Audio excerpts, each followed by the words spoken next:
continent-wide plan for a united or common economic and industrial program for Africa. Pan-Africanism is a potential and cultural movement that seeks to unify people of African descent around the world with the aim of advocating for liberation, empowerment, and advancement of African people.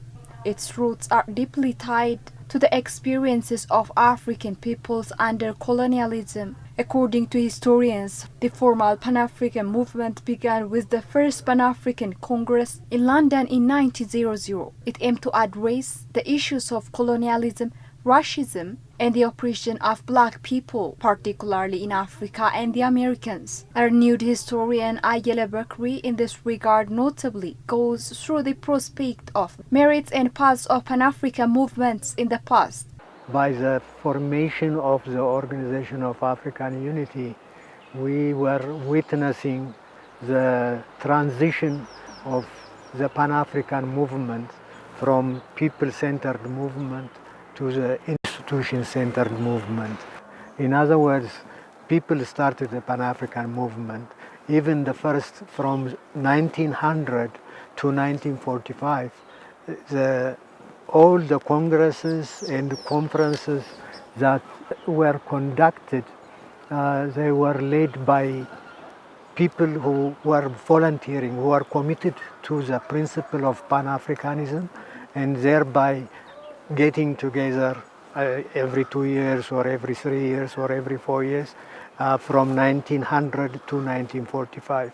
Pan-Africanism continued to grow in the late 20th century, particularly in terms of its influence on the African diaspora. As Africa continues to assert its place in the global community, legacies of the 20th century Pan-African leaders remain foundational in shaping the continent's political and social landscape. These leaders are not only fought the independence of their countries, but also for unified, prosperous Africa, free from the legacies of colonialism and apartheid.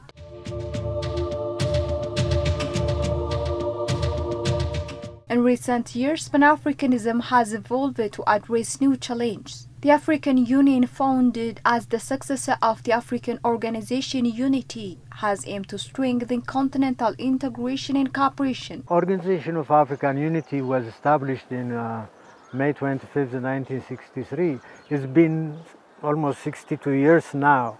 That's a long time. The major achievements of the OAU was one, the decolonization, meaning the coming out of colonialism, the end of colonialism, and then African countries getting their independence. That's the first achievement.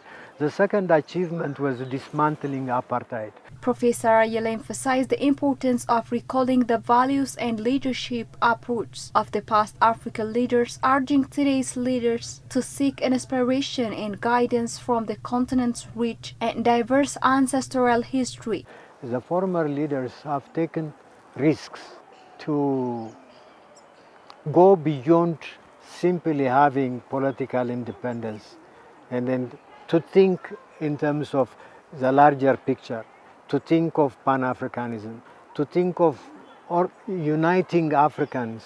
I think they've taken enormous risks for them, especially given their closeness to the former colonial powers. They've taken risks for them to kind of lead the way they led. So having said that, I think the current leaders, no matter what, the kind of situation that they have inherited, they are in much better position as compared to the former leaders. The current leaders do not have that kind of risk to take. So therefore, I think they are in a much better position to transform the continent.